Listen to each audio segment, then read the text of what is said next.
So, Lego. How many people have heard of it? Okay, good. So, most of you are familiar with greatest toy ever. It's a little biased. Anyway, Lego as it exists today was invented basically in 1958. What do I mean by how it exists today? I mean the basic quality of, you have these bricks, you put brick on brick and brick, and they form an L shape in this case because I only have 3 of them. But with a lot more, you could make something a lot bigger. And since it stayed the same for so long, I feel like Lego, as the company, must have been doing something right. And they were. Because Lego, more so than almost any other toy on the market, inspires and enhances creativity. So creativity is a subjective word. I mean, you could have a lot of definitions for it. But when I say creativity, I just mean taking nothing, or perhaps taking something, and turning it into something else, using your mind to create something new.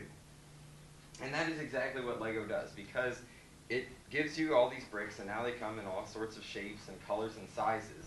But you take them and you put them together, and together they form something new that your mind develops with them. So I got into Lego at a pretty young age.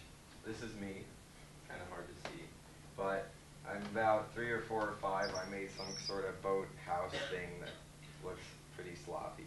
But at the time, I was just enthralled with Lego, because the other toys that I had that I liked to play with were either some model cars or these little figurines of Disney characters like Mickey and Donald, and I liked making scenarios with them. But Lego was beyond that, because Lego can change.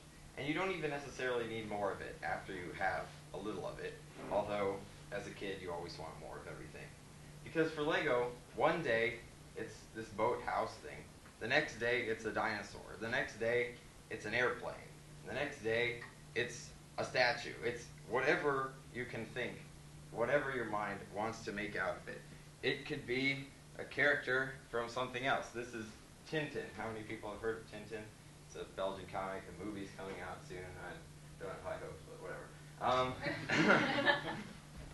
And so this picture illustrates something else also, because there's two Tintin statues and 2 Snowy statues. That's his dog. And both my dad and I had our own takes on Tintin and his dog.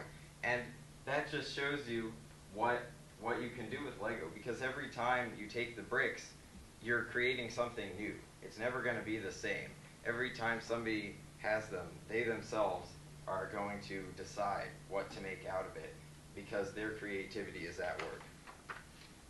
But I also know that not all kids either have the ability to take something as basic as a brick that looks like this and turn it into something, or they want to play with a toy that ties into their favorite movie or their favorite TV show or something. And that's why Lego got into licenses in 1999, and I have the set right here. There it is. And they've expanded. That was Star Wars. They now have Harry Potter, Batman, SpongeBob, all sorts of things. And still, as a licensed toy, Lego is more creative than other toys out there. Take Hasbro, for example.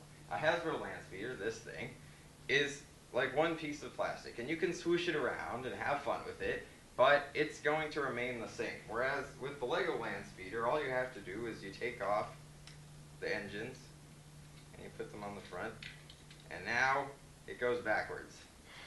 Although, yeah, it looks the same, but obviously you could take it all apart and turn it into something completely different, because although it's marketed as something that kids recognize from a movie that they like, or whatever, it's still the bricks, and they can create something new. And that's the same is true with the Lego minifigures.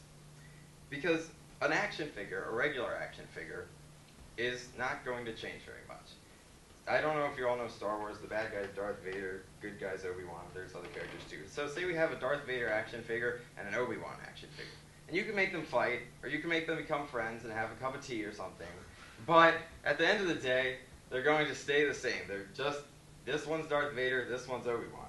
Whereas with the Lego minifigures, you just take off Darth Vader's helmet, and you plop it onto Obi-Wan, and now we got like Darth Obi-Wan or something. He's a whole new character that the kid was able to create. And you can play with that in an entirely new way. But Lego isn't only for kids either. It inspires creativity in adults. This is Nathan Sawaya. He was a lawyer in New York, and he wasn't getting a lot out of his job, so he decided he would quit because he remembered Lego from his childhood. He remembered how it helped him think outside the box, and he turned that into an art form. And he's created like existential statues like this, and he's created, I mean, this is one of the Twilight covers. I'm not sure which one, whatever. This is, you know, a colorful statue. He was on the Colbert Report. He made a statue of Colbert. There it is. And he uses Lego just like a painter uses paint. Lego inspires his creativity, and it helps him out. He's not the only adult by far. Brick World is one of the biggest conventions in the world, actually. Lego conventions. It's in Wheeling, Illinois. Every year, it's very close to Chicago. And people come international from all over the world, adults, and they display their models to everybody because Lego just helps them build. And yes, they still have normal jobs too, but Lego helps them to create things, and their mind takes it, and that gets their creative juices flowing.